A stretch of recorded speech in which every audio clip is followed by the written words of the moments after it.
Hello and welcome back to the Chattercave podcast, where I discuss media in the forms of topic-based discussions and reviews. I'm your host, Drinking Thomas Hughes, and if you noticed, obviously I'm in the small corner of the screen, and there's a bigger image across your screen with pictures all over it. Because today I'm going to do something a little bit different. Obviously, I did this on the... I've done two of these off the top of my head with Alex. Obviously, basically a tier list. Obviously, I did it for Pokemon.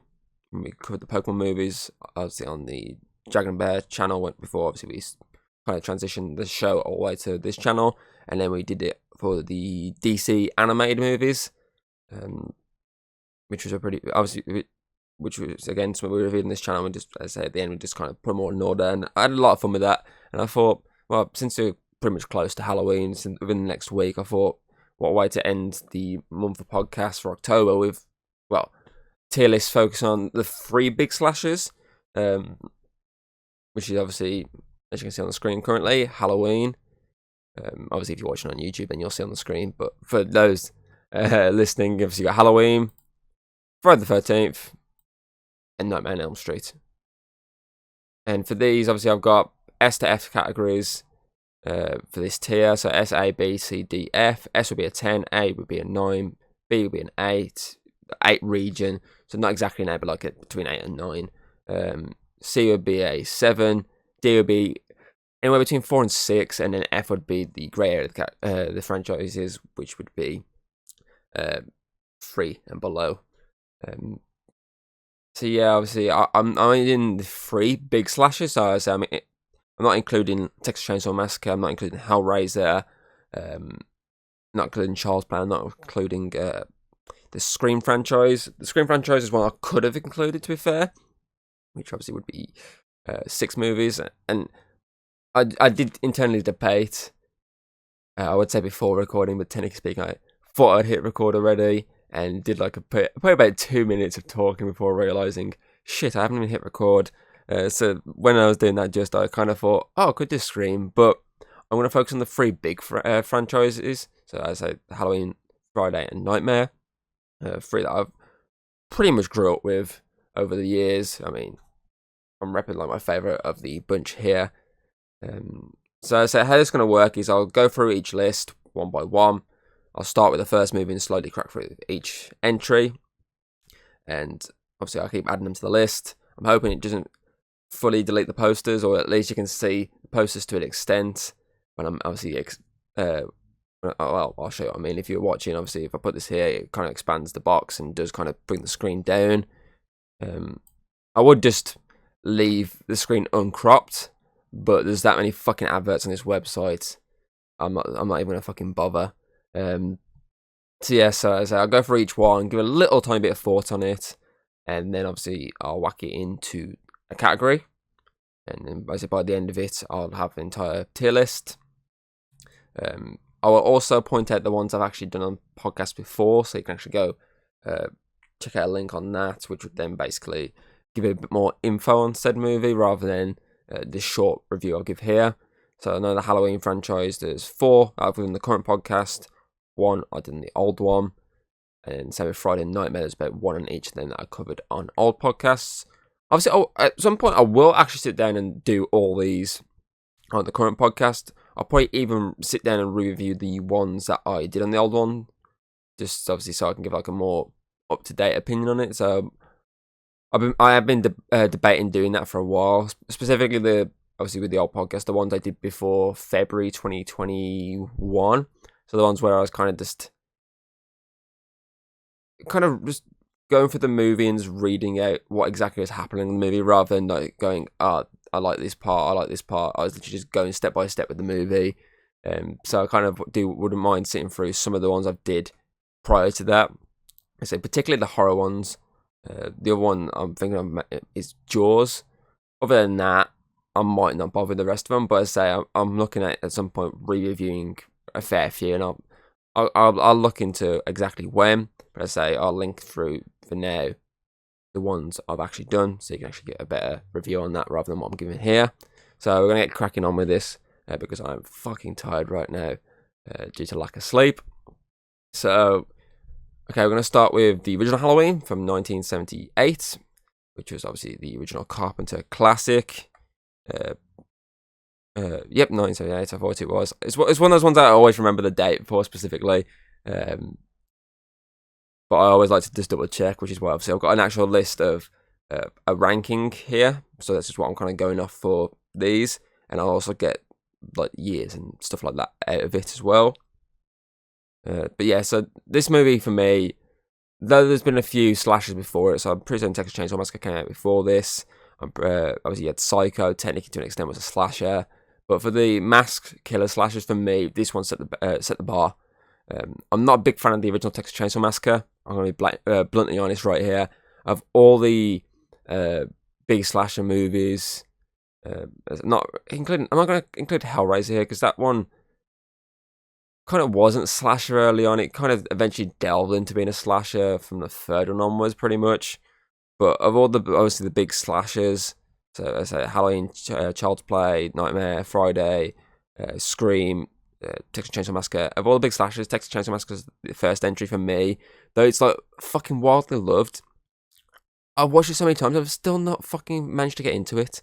So that came out before this, but for me, this one is one that set the bar. Actually, did Friday come out before this as well? I'll see that when I get to that fucking list. But yeah, for this set the bar, Carpenter did a great job. Obviously, it's a basic story, but it does its job.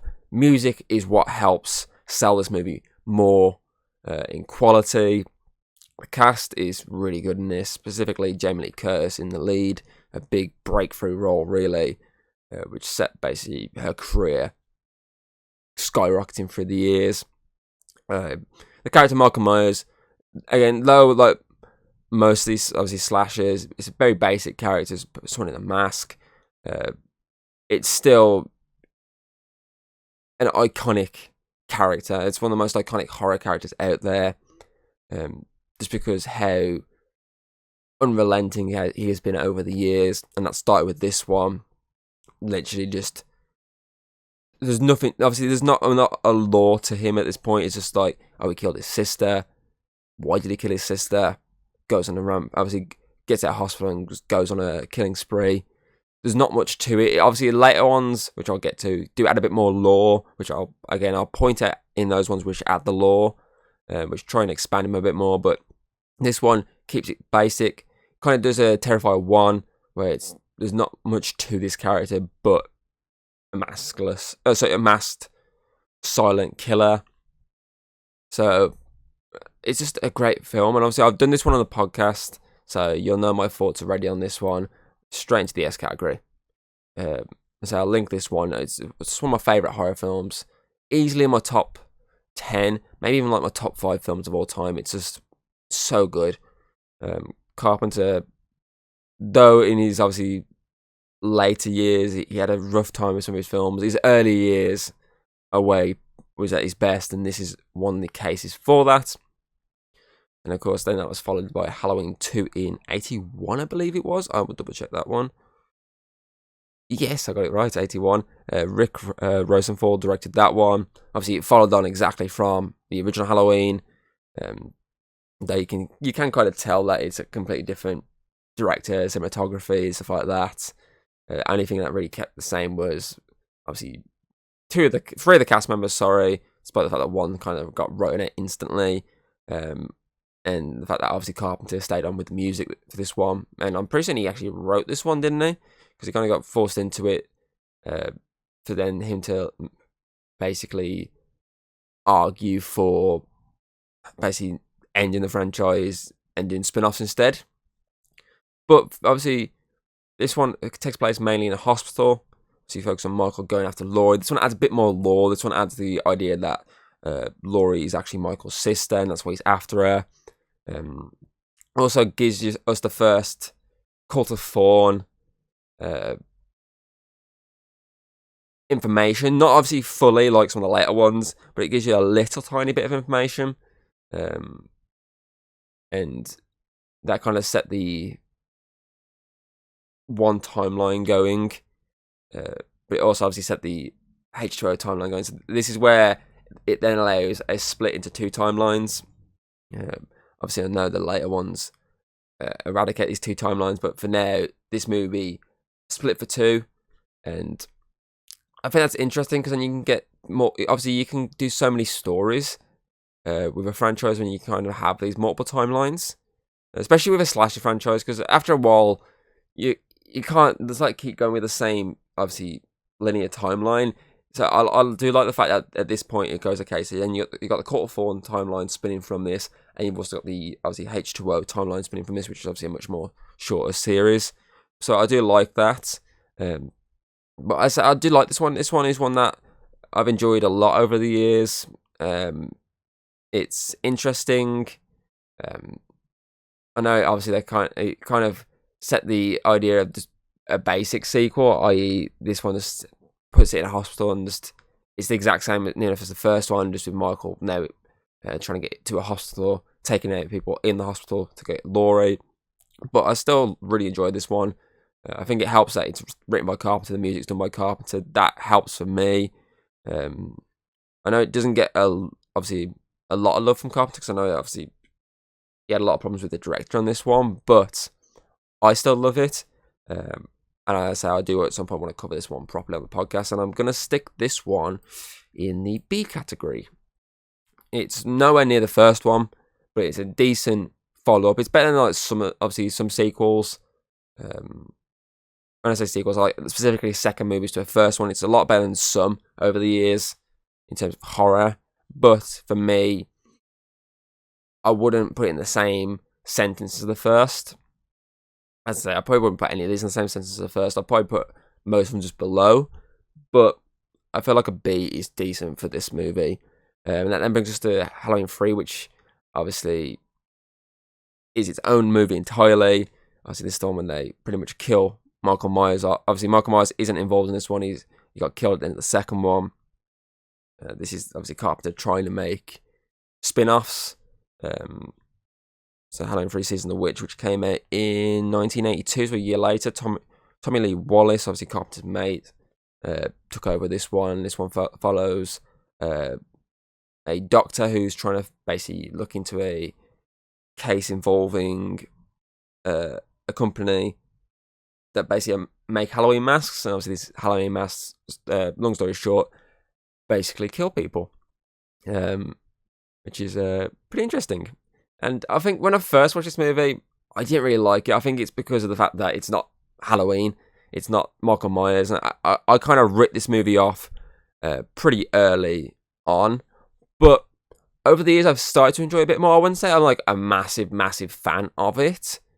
But I've still, to a point, let it grow on me. And obviously, I do kind of really want to watch it because I'm looking at, obviously, a score that I've got on, obviously, my phone right now for this one. And I feel like I could go a bit higher than this because it is kind of underrated. But for now, I'm just gonna stick with what I've got in front of me. We've obviously a rewatch, so I'm gonna stick this one in the D category, which I say is like the 4 to 6 category. Obviously, I'd put it on the higher end of obviously the 4 to 6 because, as I say, it's one of those ones where it's different, it's unique, it's got a good cast, but as I say it's not a proper Halloween entry, in my opinion, because of the fact that it's the lack of Michael Myers. Because I mean, he's on the closest you get to him is a TV screen, and I've just realised like the entire posters have disappeared off the screen. Oh well, I kind of should have expected that to happen. But yeah, so it's good.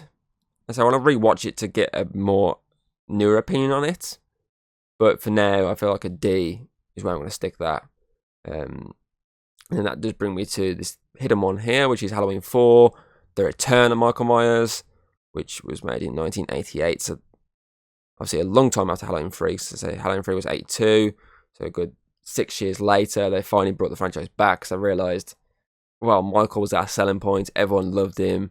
So let's eradicate and ignore what was possibly going to do with 3 and bring Michael back to the big screen. And that's what they did. There's a whole like book that you can listen. I've listened to that just kind of goes through a lot of the franchise. And I'm pretty certain there's plenty of documentaries out there as well that actually does a lot more gives a lot more information that I'm giving right now. But as I say, it was them going, okay, we killed him off, but we can kind of brush that under the rug and do a bit more explanation with it. Which I recently rewatched this one actually, and it starts off with Michael pretty much in a hostel, moving back to Haddonfield. He's all burnt. Obviously, he's got all bandages around him because the idea is that he survived the fire. So did Loomis, two people that are supposedly killed in Halloween 2. But of course, they kind of retcon that and like, okay, no, they're still alive. They're just really badly injured from it. Particularly Michael. He's the one obviously who's more injured than Loomis. Loomis is injured to an extent, but not as bad as Michael.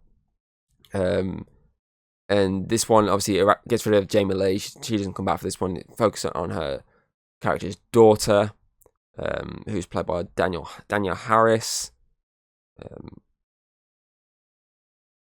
Jamie Lloyd, that's the name I'm after here. And basically, it focuses on Michael trying to kill his niece now. And it just focuses on the return of Michael. And it's one of those ones where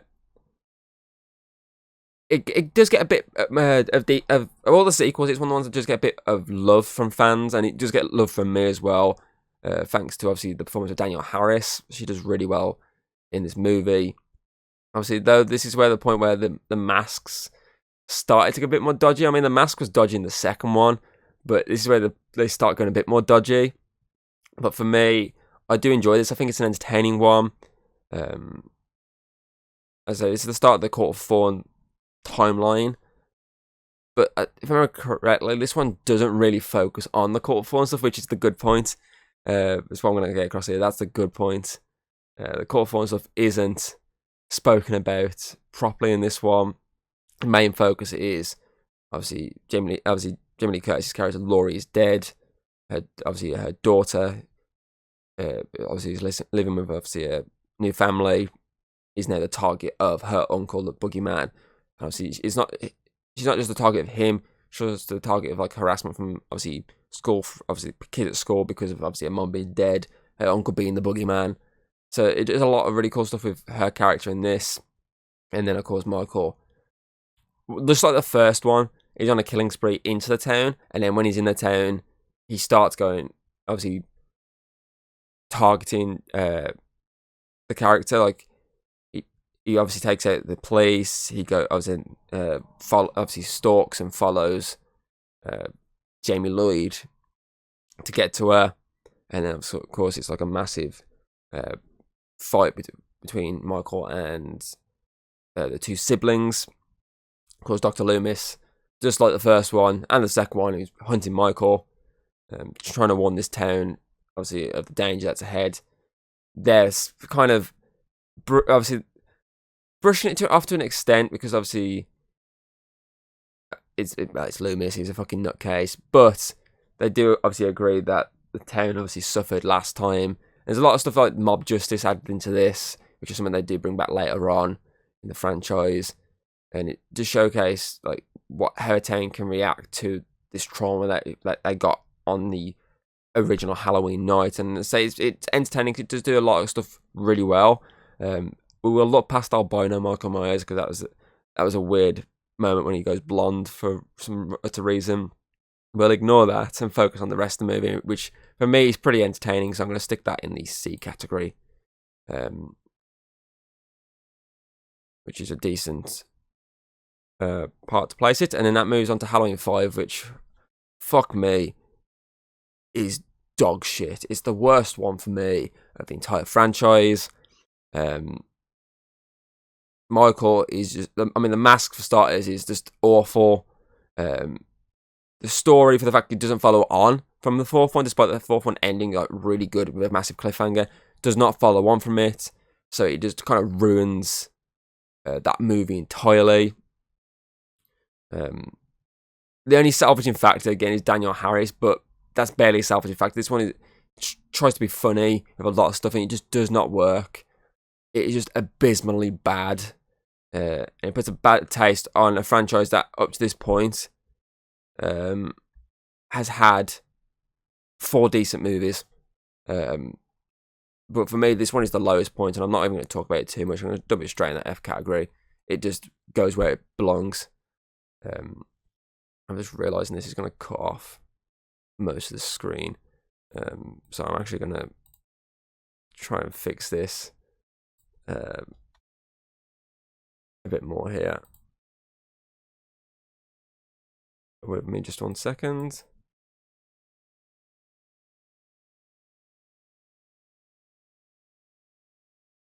There we go. I just realised that if I put something in the A category, it might cut off this F category a bit more. I'll have a look at trying to salvage it a bit more in a minute. So yeah, I'm not going to talk about too much about Halloween 5. It's just, my god, it's awful. It's the worst one. So then that brings me on to Halloween 6, The Curse of Michael Myers, which follows on, to an extent, the ending of 5, which is obviously when Michael breaks out of prison. So obviously 5 obviously ends with, obviously focus on, you keep seeing this mysterious man in black, until the ending when he basically goes into prison and starts fucking shooting all the coppers. Which is probably like one of the best sequences in that movie, really. Particularly this guy just going in and fucking blowing everyone away and freeing Michael. And this one, obviously, this one's one that delves fully into the Court of Thorns stuff properly, explaining how he's a curse and all that, but it's just not the best movie out there. Actually, what I'm going to do for the D category now, I'm going to count that as like 5 and 6, and then F will be 4 and below. I think this one, though, I don't think it gets a lot of hate. Obviously, there's like 2 different cuts of this movie. I think there's like a 3rd cut that never actually came out. It's one of those ones that had such a troubled production and multiple different versions of it. Because this one came out in 1995, which was number 5, which was a whole. Again, it was another fucking big leap after 5, because 5 was just not the best received. 5 came out in 89, this came out in 95. So another big jump in the franchise in terms of years it came out. And so this one, for me, I don't hate it. I'm going to put it, I will say straight away, I'm putting it in the F category because it is a low point, really. But I don't hate this movie as much as a lot of people probably do. I think the main thing I like about this movie maybe is the fact that the mask isn't as bad in this one compared to, say, like the mask in 5 and the mask in 4. This one, the mask is a bit better. It tries to be a bit closer to the original. I like, obviously, the final appearance, Donald Pleasant's Loomis character, sorry. I like his final appearance in this.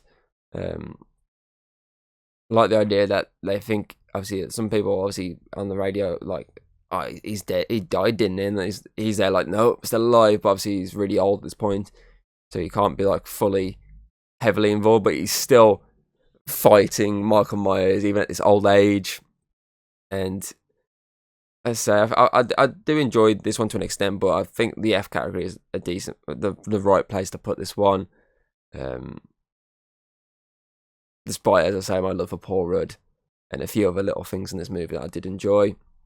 And then that spins us off into the next. Oh, for some reason that is in the wrong order. It spins us off this timeline, deletes that timeline, brings back Jamie Lee Curtis with H2O, focuses on a new era.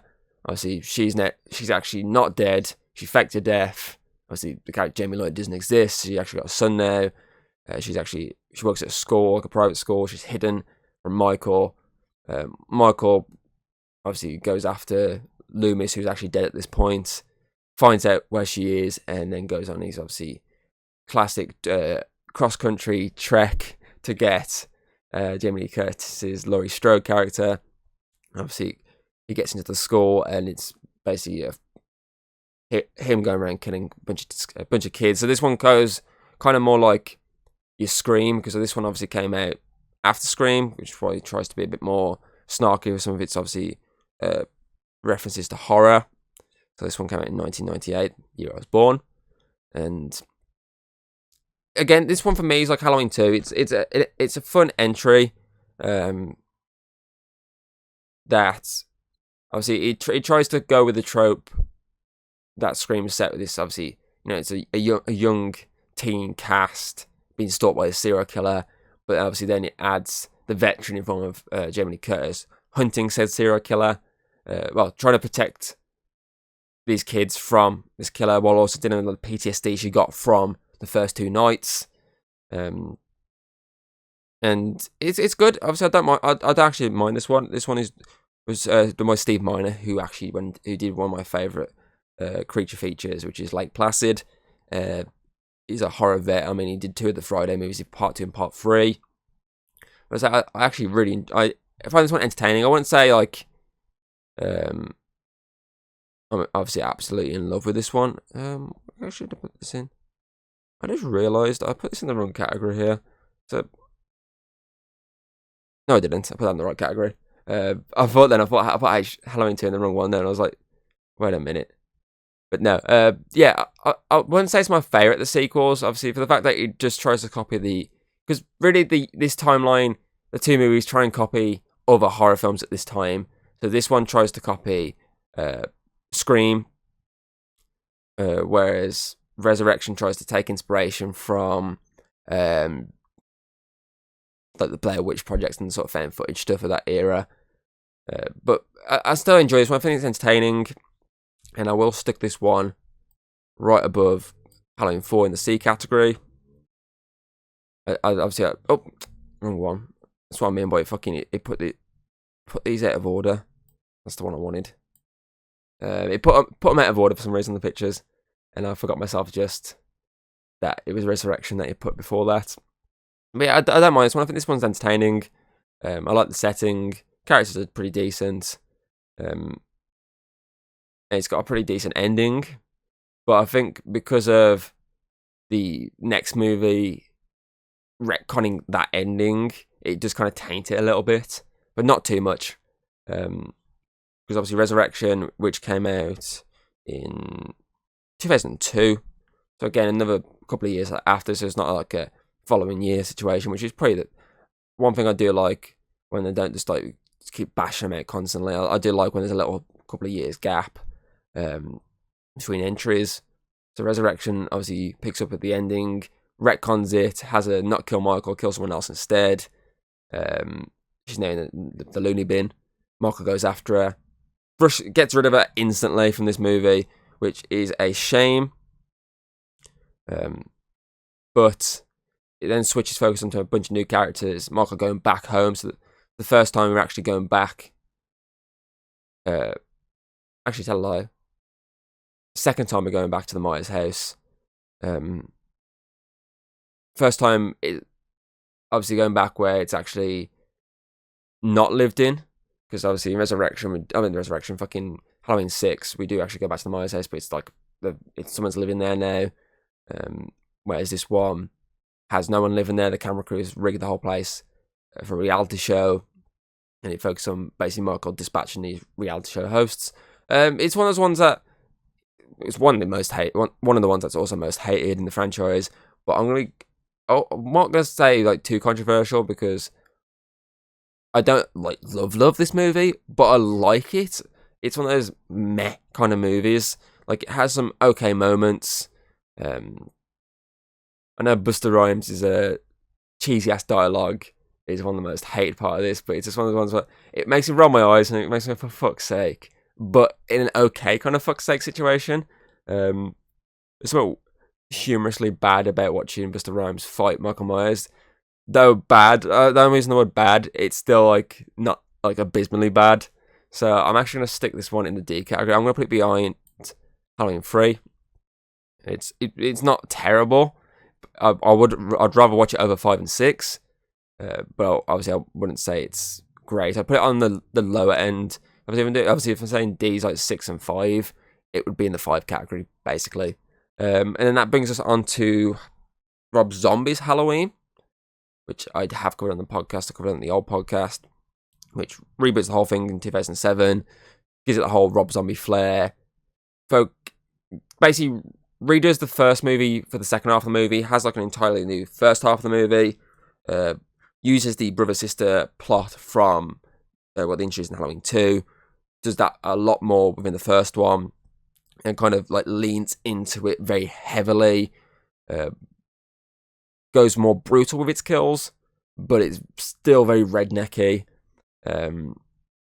Again, this one that I don't hate, like, as far as remakes goes, yeah, it's nowhere near the first one, but it's not a terrible remake. It's an okay remake.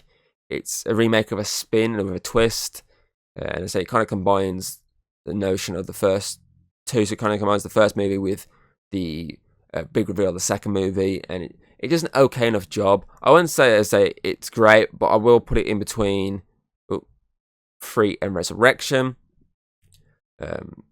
But I say it's okay. But again, I have covered it on the podcast, and it's one of the ones that I would like to re-review at some point. I know Hayden didn't really like this one, which I can understand why some people might not be into it. And that brings us on to Halloween 2 by Rob Zombie. His 2009 follow-up, I believe it was. Yes, it was. So for me, this one's another bad one. It's another dud. So I'm going to straight away put it in the F category. I'm going to put it between 6 and 5. I do prefer 6 a little bit more, because I think this one tries to go a bit too chaotic with some of its stuff. It goes full Rob Zombie, which is kind of the only reason he did this movie. It's just, I don't know, it's too weird. Like, there's some elements I do enjoy about it. I like the fact that they do bring Danielle Harris's character back, because obviously she's in the first one. She obviously takes over the Annie character, and obviously they bring her back for this one as well. I do like her character.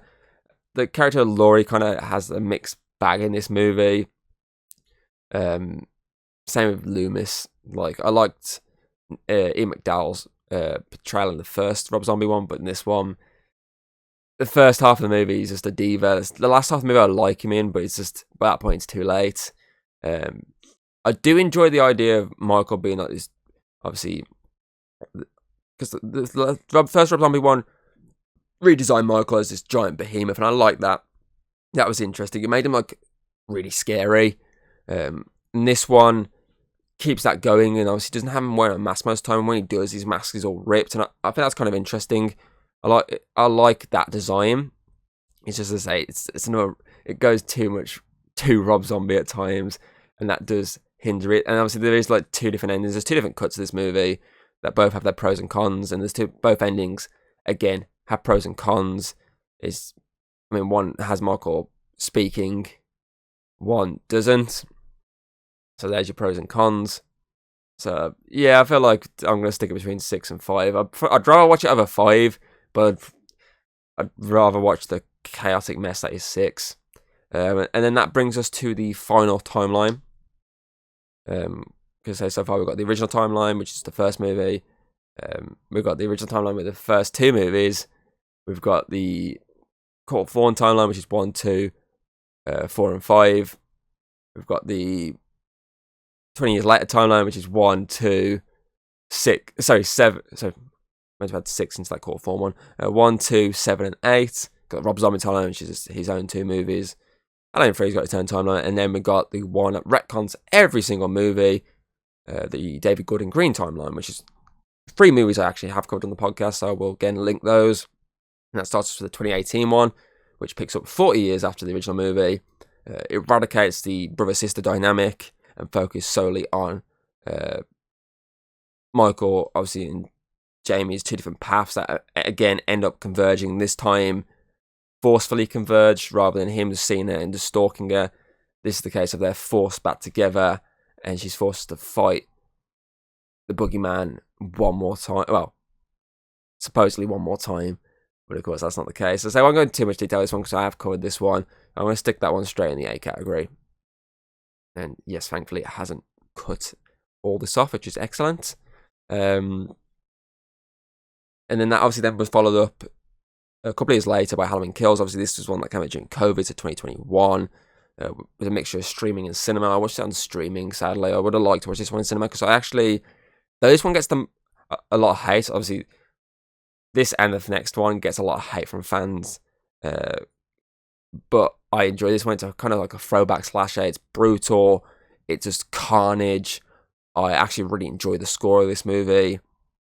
And I like seeing this more burnt Michael Myers going on a rampage, because we haven't really seen that level with a mask. Every time he comes back, it's always a new mask, whereas this one is just like, no, he's got literally got the same mask he had in the original one. That's what they brought back in the 2018 one, and now just because obviously it's all burnt, but he's carrying on.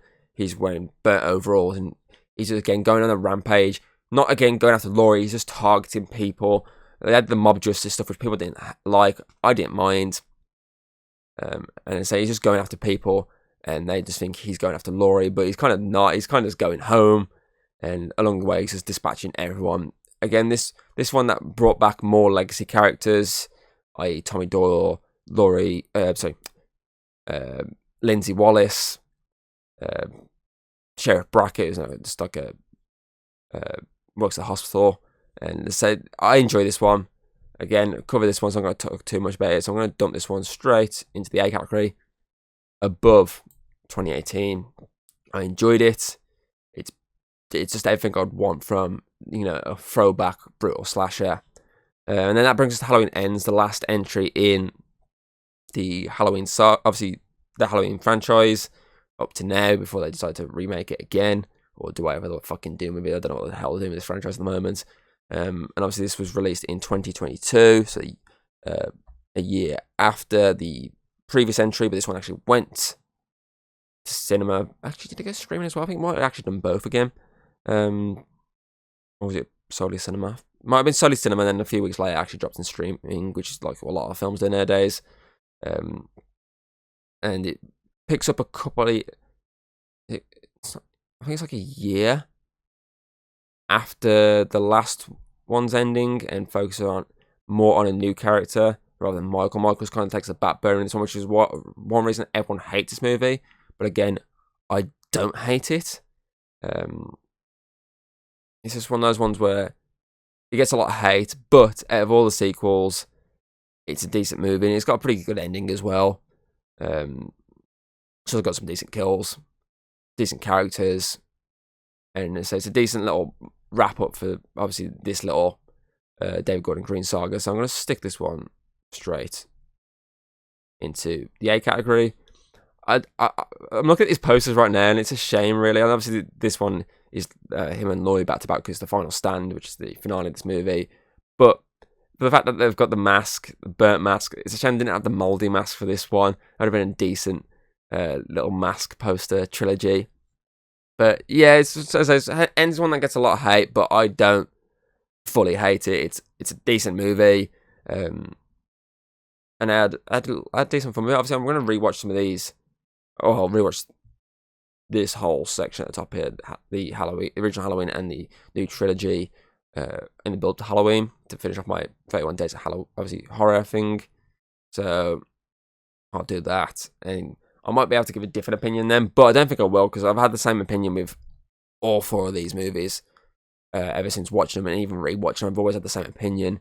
But as I say, Ends is my least favourite of the Gordon trilogy, but it's still one of my favourite sequels. But yeah, this is basically my tier list, so I'll quickly run through it. Original Halloween, Halloween Kills, 2018 Halloween, then followed Ends, Halloween 2, H2O, 4, 3, Rob Zombie's first one, Resurrection, 6, Halloween 2, and Halloween of Rob Zombie's Halloween 2, and then Halloween 5. So that's kind of my tier list for this one. So I'm actually going to cut this video right here a second, so I can have a quick drink, respond to a message someone has sent me, and I'll be quickly back. You won't know the difference, because it'll just cut to the next screen, which will be, oh, there we go, the Friday the 13th one. There isn't a fucking advert here, annoyingly, but it's just how I cut this one. There's a few more movies here, so it's a bit more zoomed out to fit them all in.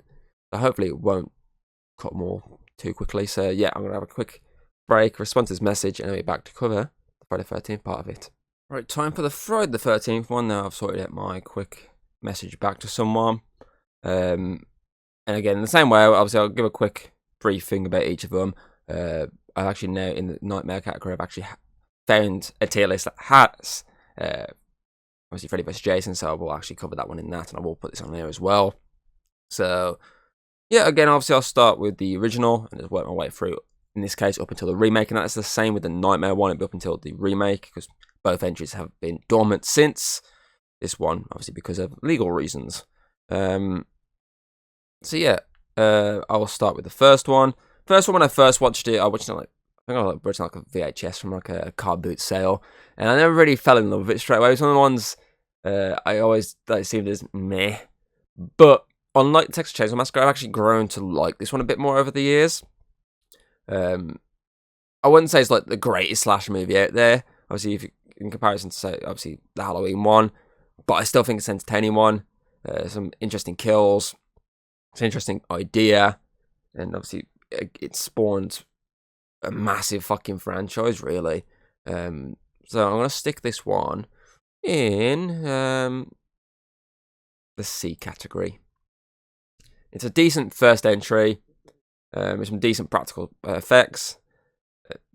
Yes, it's basic, just like the Halloween one, but I don't know. I think it's because I've watched the Halloween one that many times. I just grew to love that one a bit more than something like this. Fucking adverts. I do apologize if you see adverts popping up. I'll try and delete them as much as I can. In this case, that one I cannot get rid of. So that came out in 1980. So that was after Halloween. That was obviously due to the success of Halloween. That like someone else attempted a slasher, and then that was followed up a measly year later, 1981. By Steve Miner's Friday the 13th Part 2. Again, this is a situation, obviously Miner, obviously later on would go into the Halloween franchise, but obviously before he was in the Halloween franchise, he was in the Friday the 13th, and he gave us Part 2, which is basically the exact same movie as Part 1, kill off the survivor from Part 1, and instead of being obviously Pamela Voorhees, this time it focuses on a new, obviously the son, he obviously supposedly deceased, here's my quotes in the air, son, Jason Voorhees. Obviously, this is where we get Baghead Jason, and he goes on his little killing spree, offing off campers, left, right, and centre, before obviously going toe to toe with the final girl. For me, this one is an okay follow up. For the fact it's literally just a copy and paste of the first movie, literally the exact same enough setting. For that, we're gonna stick it in the D category. I think that, see, they're trying to explain like, oh, it's like opposite. Obviously, Camp Crystal Lake. It's not the exact same. It's on the exact same lake, but a different camp. So it's not actually Crystal Lake. This one, I can't remember which camp this one is. I know there's fucking a couple of different ones, which is what they did in the Friday the 13th game. And obviously, the maps were a few different camp areas. But as I say, it's an okay follow up to the first one. Obviously, introduces Jason. It has Baghead Jason, which is obviously the non-iconic version of Jason. Obviously, we know for the fact that obviously fucking most iconic Jason is, of course, the hockey mask Jason. But so for the first entry with Jason, it's decent enough. But as I say, it's just pretty much the exact same movie as the first one. They do try and be more inventive with the follow-up, so Part 3, which is the one they did in 3D. So there's some 3D shots in here which are a bit iffy. That was again by Steve Miner a year after Part 2. I'm going to stick this one though behind Part 2. So I'm going to put in the D category as well, Part 3. My main argument why, though I'd obviously prefer this design of Jason, so I'm going to add the mask, the 3D aspects do kill it a little bit. And again, these three movies are very similar in style. Bunch of campers go to a campground, obviously getting hunted by Jason. I was in this one, it's not a campground. This one takes it to more just like a house, which is what a lot of them tend to do more. It's more Jason stalking, killing them. The campground kind of becomes like a second fiddle in the franchise, pretty much now. But I think the 3D aspects do kill it. I think it's the exact same quality as 2, but I think I'd prefer to watch 2 over 3 just because, as I say, 3 has the 3D stuff, and it's just some of the shots are a bit annoying. Particularly, I think it's the head crunching one when obviously the eye pops out the head. It's not the best visual look. So I'm gonna keep that in D. Yeah. And obviously I'm gonna move on to part 4, which was supposed to be the final chapter, which is meant to be the Halloween 2 of the franchise, the one where they kill off their most prized possession, in this case, Jason Voorhees. This one obviously introduces the character Tommy Jarvis. So this tries to do a Halloween by having a actual protagonist that's going to keep coming back, in this case Tommy Jarvis. This one goes with a more approach of Halloween 4, so it's a young kid, and he's involved in this, obviously trying to deal with this murder spree, and it's Corey Feldman, like one of his early roles, and he was really good in it. It's a vast improvement over, in my opinion, 1, 2, and 3, which I'm going to stick it in the B category. It's one of the more memorable of the early ones, and it's one that I do like going back to every now and again. Again, got some decent kills. Obviously, the characters again. This one probably goes. All the characters so far have been very similar in terms of like their basic nature of who they are. But as I just want to prefer. Obviously, this is probably one of the better Jason performances. One of the more memorable ones. So obviously, I know Kane Hodder's like the more popular Jason, but obviously it's definitely one that you'll always remember. And I say it's the one that's iconic because it's the one that does end Jason, obviously for good. Obviously, though they do bring back 2 movies later, it's still the one that does kill him off. It's also the one that had Tom Savini back, so that's why we're going to give this one a lot more credit, because he does a really good job with his special effects in this. And so it does have some pretty decent, gnarly kills, which is why I'd put this over, or watch this over 1, 2, and 3. And so this one has a decent story as well. So, yeah. And then that obviously brought us to the Halloween 3 of the franchise, which is obviously Friday the 13th Part 5, A New Beginning, which came out in 1985, which was a whole year after, obviously, Part 4. So the Friday franchise so far was pretty much yearly. It's one of those ones where it's just like, last one did so well, quickly chuck out another one, chuck out another. And obviously this one that gets a lot of hate because it's not Jason, it's a copycat. But I still find it entertaining. It's still fun. Obviously, though, it goes a bit more smutty this time, which explains why it's directed by a porn director. But it's okay. It's just like Halloween 3, which I said, I still do want to rewatch, just so I can give it a bit of more love, like I do with this movie. It's an entertaining film. Obviously, though it tones down its kills a bit, I like the idea of he's dead. Its main focus here is Tommy Jarvis kind of broken because of the killings, and just showcasing how he's dealing with it, which isn't very good. And I do kind of lean with this one towards the end of being like what Halloween 5 should have been, but then just like Halloween 5, they don't go that path, which, to be fair, made sense because this movie, just like Halloween 3, was the one that people are like, no, just don't. Just don't. So I'm gonna dump this one just up behind the original. It's one that still, as I find entertaining enough to rewatch here and there. And so that brings us then to Jason Lives, Friday the 13th Part 6, which is one that they brought him back. Which one kind of delves more into the comedy side of it. The kills aren't graphic, again, because this one tries to be more of a comedy, and it does work for me. Obviously, Tommy Jarvis is back, a much older, different actor again. So it's the third actor to play him. And it's one of my preferred sequels to the original. I do actually really enjoy this one. And so I think the comedy factor does help. It gives just a different vibe to the franchise. It's the first one that actually has kids at the campground, which, 6 movies in, and this is the first one that actually does that. So I'm going to stick that just above Part 4. It's one of my more preferred ones. And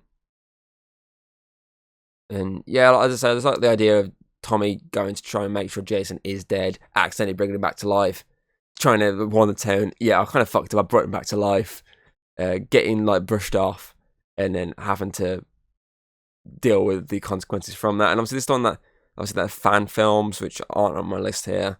This is the main theatrical released ones. Obviously, the fan films, the Never Hike in the Snow, Never Hike Alone, Never Hike Alone 2.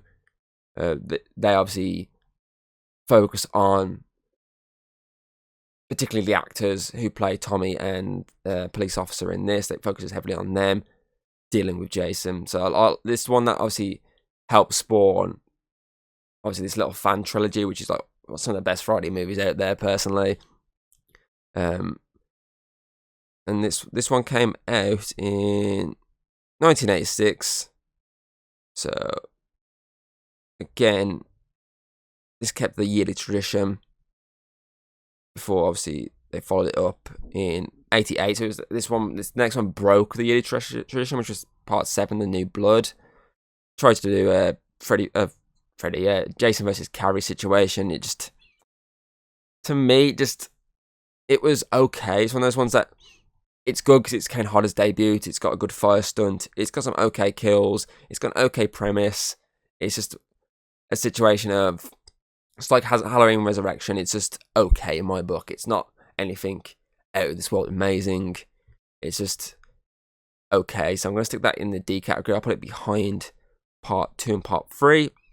Obviously, Jason Takes Manhattan then followed up, which was Kane Hodder's second Jason appearance, which was the first time anyone had done multiple appearances. But for me, I'm going to stick this one in the F category, which, as I say, is 4 and below, because it doesn't deliver on its premise till like the last 20, 30 minutes, if that. It sticks them on that boat the entire time. It should have been just, if you're gonna do it in Manhattan, do it all. I know obviously technically they're shot in Canada, but I mean, if you're gonna call it obviously Jason Takes Manhattan, then focus on that solely, or just have it so it's all on the boat. Heck, you could even do part 8 was just all on his cruise ship, him going on the killing spree, and then maybe even offing everyone on this ship. Then in part 9, have him go on this obviously spree through Manhattan, like do like a dual situation like Halloween did. Obviously Halloween 1 being the first night, obviously the same night as part 2. Same with obviously 2018 Kills, the exact same night. Have it just like float into each other, not just do half a movie on a cruise ship, barely half, but over half a movie on a cruise ship, just barely under half a movie in the actual premise of your movie. It just, I don't know, I like this Ghost Boy plot, it just was a bit shit. So I'm going to stick that in the F movie. The only salvaging factor of this is Kane Hodder. He, again, does an incredible job as Jason. He's like one of the better Jason actors out there. Despite the fact that he's in 3 of the worst entries for me in the franchise, because then that was followed up by Jason Goes to Hell, which was 1993. So again, the yearly tradition was broken, because obviously 7 and 8 were yearly, but this one broke the tradition. And instantly, this for me is the Halloween 5 of the franchise.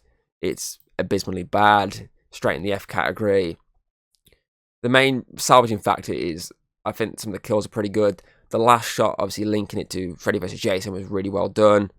Because it was like out of nowhere, like what the fuck. The opening's really good. The opening and ending for this movie are its best parts. The middle bit, which is the body swapping part, the only salvaging factor is the kills in the unrated version. The basic version just come down a bit. So the middle part of this movie is where it suffers and makes it abysmally bad. It's just the start and the last shot at the end that does salvage it to not be a Halloween 5 exactly. Like, it's not like a 1 out of 10. It'd be like, for me, like a 2. It's the lowest of the point for me of this franchise and this series. It's just bad. But as I say, just like with all these ones I'm doing so far, obviously I said with the Halloween ones, I do obviously want to sit through all the Fridays on the podcast and review them all individually. And I can give a bit more details of why I say this one's just fucking shit. So then obviously they did Jason X next, because obviously Freddy vs. Jason was teased. It was sort of in like development hell for years. So in 2001, they did Jason X. So obviously, like, was that 8 years, 7 years later?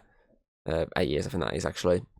They came back with a space movie, which goes the tongue-in-cheek, stupid nature. Obviously, a lot of franchises went to space eventually. So, I mean, Hellraiser, Leprechaun, Critters. I mean, Critters is probably the only one that makes sense going into space. But for me, of all the ones that go to space, this is probably one of the better ones that goes to space. It's fun, it's stupid. I like the whole fact that obviously he eventually becomes Uber Jason, which is his metal version.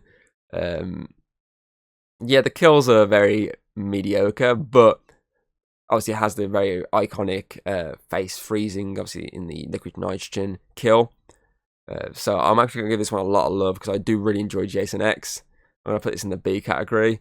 I know I watched it with Hayden ages ago for the first time, and she was into it enough until the back end of the movie when obviously the robot character obviously fights Jason. She kind of lost the movie at that point. She said it went too far in terms of craziness, but for me, it just balanced the craziness right. Though I prefer to watch 6 and 4 over Jason X, I think Jason X is still a fun time because it's one of the ones that doesn't require watching any other movie. It doesn't follow on from any others. They reference like he's killing Spree in the past because he's set in the future. It references the fact that he's a famous mass murderer, but it's one of those standalone ones that you can just go to and not have a problem with. So that's why I think this one works for me. And then, of course, then 2 years later, in 2003, they eventually did Freddy vs. Jason, which was entertaining enough. It gets a lot of shit, but it was one of the ones that everyone had been asking for years. Yes, it wasn't exactly probably what everyone was asking for, but it was still a fun movie thanks to, obviously, Robert Englund's portrayal of Freddy. Obviously did some good stuff with Jason. Obviously made him more like a hulking behemoth like what Rob Zombie did with, obviously, Michael with his Halloween movies. And obviously the fights between them are pretty good.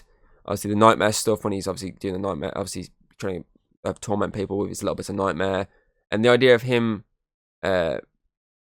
using Jason's like own memories and nightmares to force Jason to go and kill is pretty cool idea, to be fair. It's just one of those ones where I don't think it's as good as, say, like the first AVP, but it's better than the second one. In terms of versus movies, it's pretty entertaining.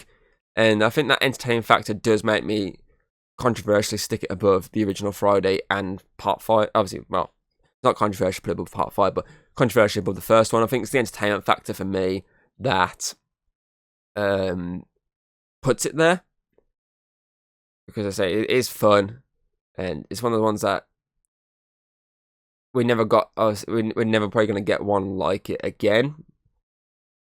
Despite the fact they keep teasing like other ideas, and obviously we didn't technically then get a follow up with the comic book version, Freddy vs. Jason vs. Ash. So this movie did one thing right. It spawned like a pretty decent follow up, which sadly didn't get the movie treatment. And then obviously that brings me to the last entry, which is Friday the 13th remake from 2009. So this is when they were like, okay, let's try and reset the franchise. Obviously, Michael Bay's Platinum Dunes came in. And obviously, at that point, they'd done Texas Chainsaw. They're doing The Hitcher. I think they'd done another one at that point as well. So obviously, they came in, rebooted, made Jason more of a fucking monster in terms of, obviously, he's like a tactical killer. It smashes the plots of the first 3 movies essentially into one. So obviously, you get the part 1 in the opening. Obviously, you get Baghead Jason, then follows for a bit, and then obviously part 3 with the mask is then the last part. But obviously, those sort of basic plots are wrapped around a new plot involving this group of kids, obviously on the lake. Obviously, the first 15, 20 minutes, which is obviously him going after and killing basically this first group of people before then shifting focus onto this next group of people that he goes after. I think I like this one as well because obviously I like Jared Padalecki from obviously Supernatural, and he does a good job in this. A lot better than his House of Wax movie, and a lot better than Jensen Ackles' My Bloody Valentine. Where do I put this? Because obviously this is another one. This is one I've actually done at the Friday movies on the podcast. I think I did give it like a 9 on that, and I think I dropped it not long ago, but out of all of them, it's one I do remember the most in terms of obviously its brutal kills, its cheesy dialogue at times. Like its dialogue is very throwback dialogue. Its kills are fucking really good, and I love its portrayal of Jason. It's just a shame that obviously it sets up a sequel that we never got. Do I, don't I? Fuck it, controversially, I'm gonna put it in the A category. Obviously, I've already given this movie like a 9 before, so I'm gonna stick with that original thought on it and put it in that A category. So I felt it's just one of those ones that I really enjoyed watching. It's one of the Friday movies that out of all of them I've probably seen the most. It's probably one of the first ones I actually did get to see. And I've just loved it ever since. And there's obviously extended cut which adds a few more changes into it, which is pretty decent.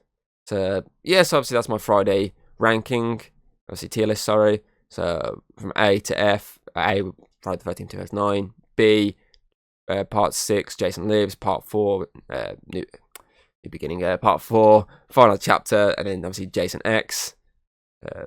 C is Freddy vs Jason, Friday the 13th Part 1, and then obviously Part 5 New Beginning, and D we've got Part 2, Part 3, Part 7 which is A New Blood, and then in F we've got Part 8 Jason Takes Manhattan, and Part 9 Jason Goes to Hell. And so it's a shame that Ken Hodder's in like 3 of my least favourite entries, but obviously he's also in like one of my favourite entries is Jason X, but it's still bogged down by he's stuck in 3 of my least favourite Friday movies, particularly these two. At least Part 7 was okay to an extent. He's got the iconic sleeping bag kill. It's just Part 8 and Part 9 just low points for me. Again, just like with the first one, I'm going to take a quick 5-minute break, grab a quick snack, and then I'm going to jump into the last one, which is A Nightmare on Elm Street, which is a lot shorter because there's less entries on here. It's in the wrong order. Going to quickly fix this because that's going to bug me if I'm trying to put it correctly. Didn't actually notice that this was in the wrong order. I'm guessing that I can't see the numbers on some of these because the posts are small, but I'm guessing that's Part 2 because the bus. And then Part 3 there. And then I can go there because I was before that one. So yeah. So obviously I'll take this quick break again, and I'll jump straight into the Nightmare on Elm Street rank tier list, and I will do my intro basically, and quickly obviously show you once again all the tier list once they're finished. But obviously for you viewers at home, I might again reread through them just so you can hear. Obviously the ones listen to it on the actual Spotify and stuff like that, so you actually know what the hell I'm doing. Because if I just go, there's my list, you have a fucking clue what I'm on about. Okay, last tier list, and that is the Nightmare on Elm Street one. Which obviously, out the 3 franchises I've done so far, Halloween, Friday the 13th, and Nightmare on Elm Street, this is probably the most unique one. I think it's obviously got the most unique killer, because obviously, though Michael and Jason are obviously very similar in terms of the silent, there's still obviously a bit more difference between them, i.e. Michael is still pretty much a human killer, whereas Jason is pretty much an undead zombie towards a point. I think I'd say like the first 3 appearances at least of Jason is very similar to Michael, but then obviously Part 6 onwards, he definitely becomes that undead zombie like killer, whereas obviously Freddy is already dead from the get-go. He's a literal demon that torments people in their dreams, hunts and kills them, and just has fun while doing it. Whereas you're literally watching like Michael and Jason, and there's no emotion on them, so it's not really fun. It's more just they're just doing it because they are just relentless killers. Whereas Freddy's doing it obviously to A, get back at people, but also B, he's kind of being like a dick. He's kind of been having fun with what he's doing, because he's that fucking, well, he's just a demon. So it's probably the most unique of the 3, and probably one of the most unique of the slasher franchises. So we are going to kick off straight away with the original from 1984. Right, Robert Englund. Starred Robert Englund as Freddy Krueger. Pretty much all these are Robert Englund, apart from the last one, which was what's his fucking name? The actor. It was Jackie Earl Haley, who was actually a friend of Robert Englund's. So unlike most of these franchises, the Halloween and Friday, where the actor pretty much changed each time, this is the one where they kept the exact same actor throughout until the last one, which kind of makes sense because obviously it's not like he's wearing a mask, it's literally meant to be his burnt skin. So obviously the first one came in 1984, and just like what Robert Englund did with Scream franchise, it kind of changed the game for the slasher franchise. It was more comedic. Obviously, it was dark comedy more than anything, but it was obviously still horror. We had some obviously unique ways to kill people off, and that was all helped by great cast, especially in the first one, and a great and interesting killer. So instantly, this first one is going straight.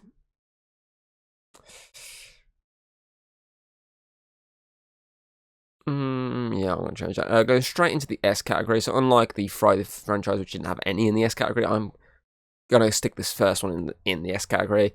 So it's one of the ones, just like the original Halloween, it's iconic.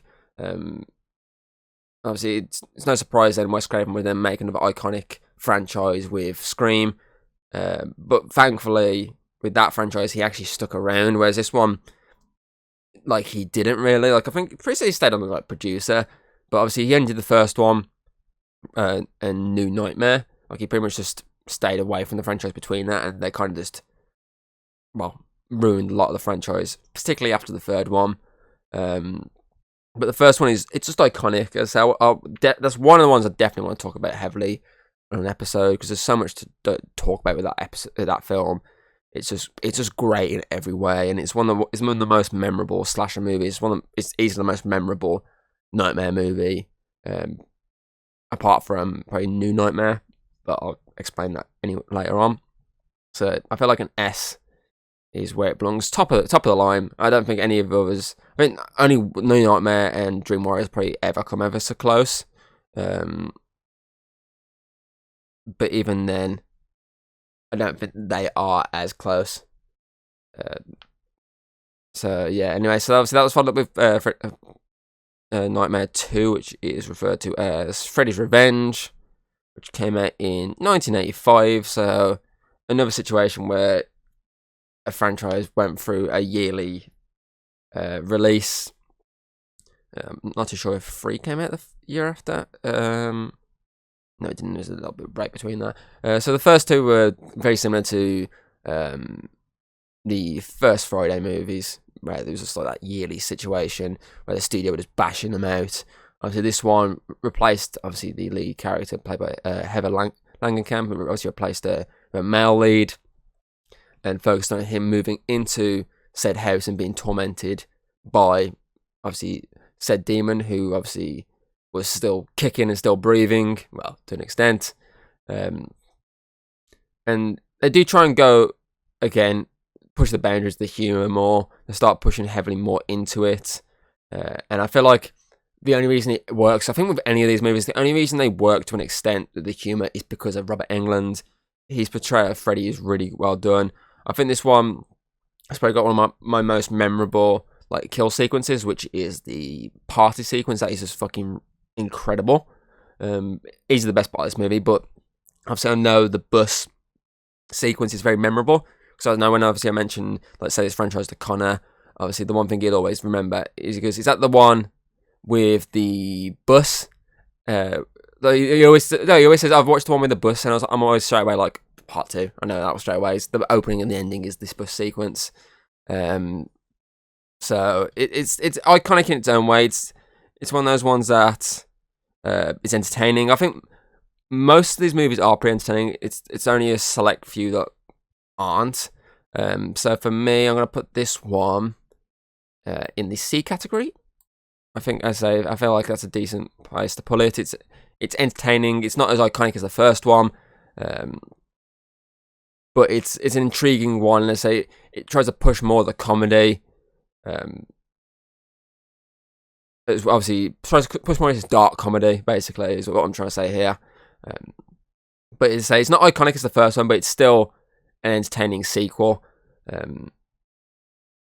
So then, obviously, that then brings us to part 3, which is Dream Warriors, which actually came out in 86, I think they said. 87, sorry.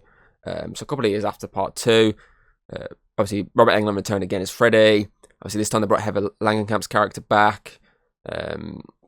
Nancy, she was back, obviously dealing with Freddy again this time. Obviously, she's now in a position where she's trying to help people who are very similar to her in terms of who are dealing with nightmare-based issues. And of course, this just makes it so easy for Freddy, who then just jumps at the gun into this obviously essentially a hospital. They're very easy targets for him to then go through one by one. Again, dark comedies here. This one I like as well because it does not just bring back Nancy, sorry, and obviously Freddy. It also brings back Nancy's dad, the police officer, and obviously he does a lot more in this with actually helping to deal with the Freddy situation. Because if I'm correct, the first one, he tries to brush it off a lot of times, and obviously they focus on the murder stuff. Whereas this one, he knows obviously with the Freddy situation, so he's actually here trying to help Nancy a lot more from the outside of the hospital, trying to obviously locate the bones of Freddy. I swear this one adds a bit more lore into it, i.e. the lunatic stuff, obviously involving Freddy's mom. So I'm pretty certain this one brings that. It's one that brings that in. If I'm wrong, bark at me in the comments. But I'm pretty certain this is the one that introduces that off the top of my head. And so this one's the most interesting of the actual proper sequels, because of the fact that New Warriors is one of the most popular sequel of the actual ones that are technically proper sequels. It's one of the more popular ones because bringing back Nancy. Obviously, the Dream Warrior stuff is pretty interesting with the fact that obviously she's helping people eventually obviously use dreams to their advantage to fight Freddy. So fighting dreams and nightmares colliding, and basically turn those nightmares into dreams. Is what I'm trying to say, and trying to use them then as weapons against the king of nightmares, basically Freddy Krueger. And it does have a lot of fun with it. And it's one of the ones that I do remember a lot. Cause, the TV scene, for example, is very memorable. The puppet scene is very memorable. Trying to remember some of the other kills. I know the stuff at the end when obviously they're fighting in the dreams, and obviously the twist at the end is very memorable. And for that, I'm going to stick that in the A category. I say it's good. It's one of the better sequels. And I think it definitely deserves to be higher. I originally was going to put it in the B category, but I'm going to go higher. Personally, I'm looking at this list. I don't think anything actually goes in this B category. This is a category that is actually blank. But for the first 3 movies, I think being C, S, A, and C, that's actually pretty good. The first 3 movies on both the other 2 never got that. None of the Fridays even got to the S side. So that's pretty good so far. And obviously then that was followed up with part 4, which is where we started going a bit downhill.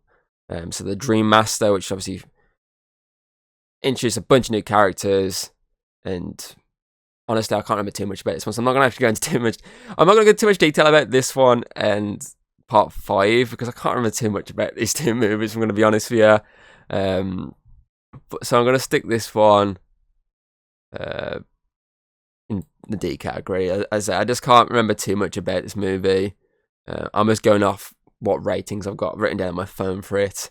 I just don't have any explanation. Obviously, it was one of those ones where it was okay. It's the weakest at this point. If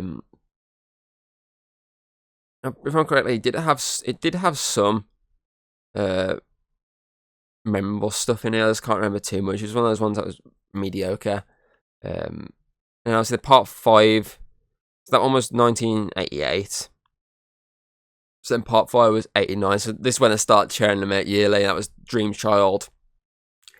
And that pretty much did a Friday part 2 and killed off the main character very early on, the survivor of the part 4. So now part 4 brings back some of the characters that survived part 3 and off them very early in it. I think that's another reason why I gave that quite a low rating. I remember the bed scene, the waterbed, I think that was part 4. But part 5, fucking adverts. Part 5 eradicates the survivor of part 4 very early and focuses on a brand new character and her friends, and also just obviously like this child that Freddy wants. And I just, again, it's not one I don't remember too much about, and I do remember not liking this one a lot, so I will stick this one in the F category because it's definitely a less than 5 rating. Talking less than 5 ratings, we move on to part 6, which is The Final Nightmare, which was, well, technically speaking, it wasn't even called Nightmare on Elm Street.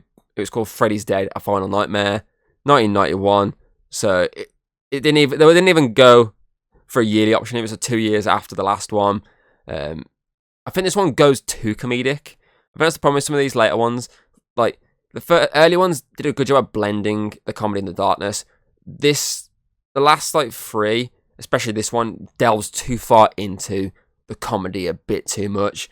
I mean, the Wizard of Oz sequence when he's on the witch's broom is just awful. Like it has some generally okay ideas, but for me, this is basically the equivalent of Halloween Part 5 and Friday Part 9. So obviously, Revenge of Michael Myers and Jason Goes to Hell. So for me, this franchise's weakest entry. It's another dud. So it's another like a fucking 2 out of 10 type movie. It's just bad. And they're also trying to add 3D aspects into it, and none of it hits for me with this one. I remember this being shit. So straight into the F category, right behind 5. And that killed the franchise enough that Wes Craven came back with a new Nightmare in '94, which was obviously a more meta approach. This was before Scream, so this was his first attempt at sort of a meta situation where obviously Freddy is a character in his movie, but obviously he's the character you're following. So obviously Heather's character is actually meant to be her. So all these characters are meant to be actors, directors, and whatnot, who've all starred in Nightmare films, made their money off it. They've got their own personal lives now. But of course, the reason for these films being churned out so quickly was to keep obviously this actual dream demon locked inside these movies, to keep him at bay. And because they stopped making Nightmare movies, he's now out. Obviously, he still looks like Robert Englund, but obviously they do tweak his design more in this one, which is probably one of the best designs for Freddy out there. I like the trench coat and the hat, the little fedora hat he has on. Really good design. Obviously, they go a bit more into the horror side of it. It's not as funny comedy-wise, which is good. It's just more meta, and it's more leaning into the horror. And what if this movie was there to keep this monster at bay? And so they all do really well. And for me, it's one of my favourite sequels, so I'm going to put it straight in the A category. I'll put it above Dream Warriors. For me, it just hits every mark. It helps that Wes Craven did it. It helps that he was heavily involved in this. And it does wash the bad taste of 4, 5, 6 out your mouth. And obviously then the next entry was the Freddy vs. Jason in obviously 2003. So again, this is another one. Obviously, they did obviously the Freddy's Dead one. So the New Nightmare obviously wasn't technically connected fully. And then obviously years later they did obviously the obviously a difference actually between the last Friday movie when they teased Freddy. So that was 93. So Freddy's Dead was 91. So 2 years after Freddy officially was killed off not as I say, not talking about this actual demon is based on. 2 years after Freddy was actually killed off, they then teased his return with the Freddy vs Jason, but it wasn't until 2003 that we actually got it. And obviously I got it entertaining. I said it was entertaining. It was fun to an extent. So I'm actually going to stick that in the C category, which I believe it was in the Friday. Let me just double check. Yes, it was. So I'll stick that behind part 2. At least part 2, obviously, was still pretty memorable. Obviously, as I say, Freddy vs Jason was an entertaining concept that had decent stuff, but obviously there's a lot of stuff they could have done better with it. But I'm going to stick it behind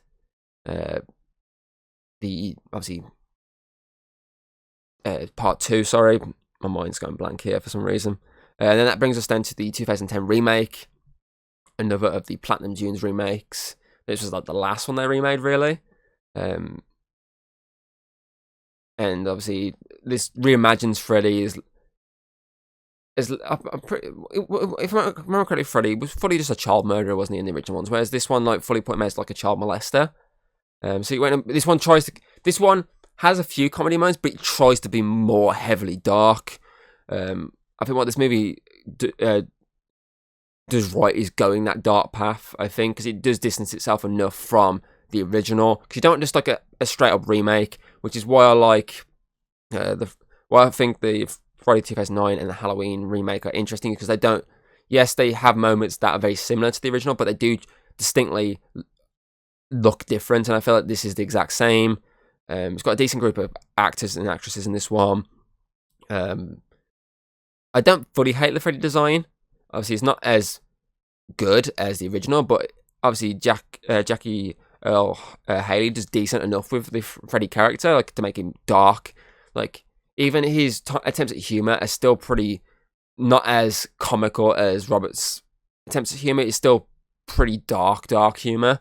But I think where this movie fumbles, obviously digital effects, it goes too digital with it a lot.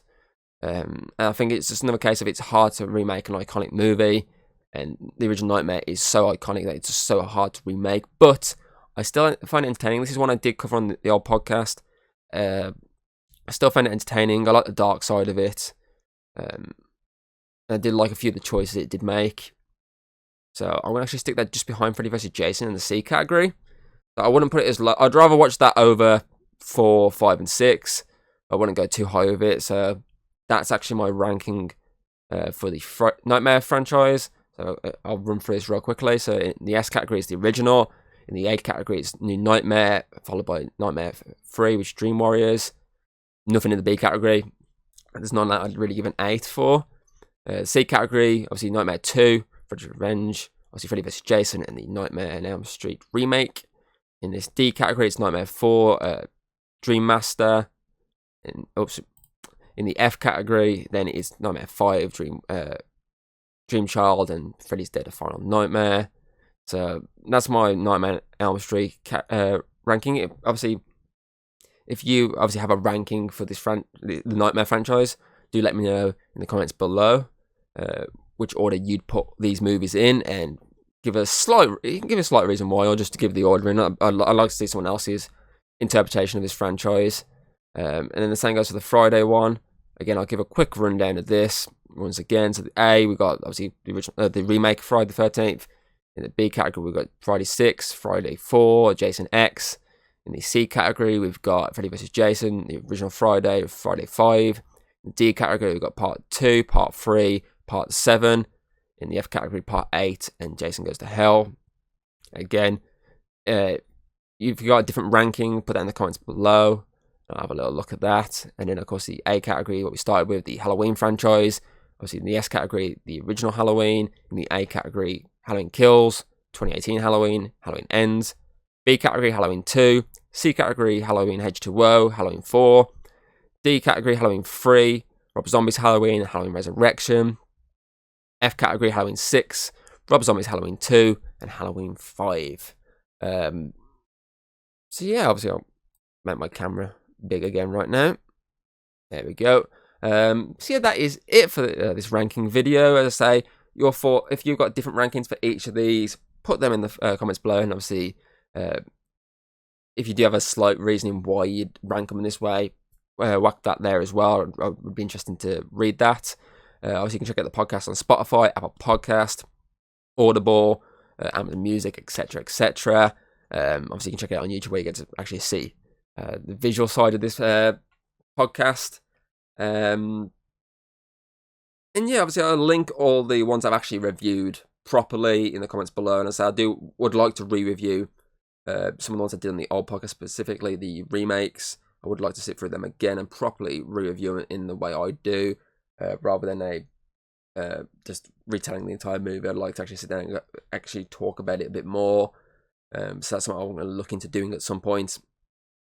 And yeah, as I think I said last time I was on about possibly doing some more podcasts with Alex. I was debating it for this one, but just because the lack of sleep, both of us have obviously had. I messaged him like, I've had no sleep barely, and he said the same thing. So we just kind of brushed off today and pushed it up to next week. So looking at going forward, doing like maybe let's say not weekly, like maybe like once every 2 weeks or once every 3 weeks or something, doing some more with Alex. Because I'll actually be able to sit down with him more until, as I said last week, until he obviously finds a job. So yeah, obviously if you like horror, I've done many horror things on this channel. I've done many horror reviews, horror quizzes. I usually do an annual one. Well, I say annual. I usually do a quiz in October time, but I didn't do one this time around because obviously as I said, I never got to sit down with someone to do one. But I'll look at maybe next year bringing back a horror quiz, and so I could always do one with Alex. Might bring back the real fake one and see his scoring, how it compares to Hayden and Connor. But I'll look into that next year. And yeah, obviously if you want to actually watch horror games, I've done a few horror games on the channel, so you can always check them out. And yeah, I do hope obviously you've enjoyed this ranking video. I do hope to see you next time. Goodbye.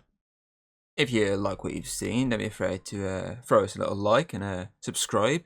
That's always very appreciated over here.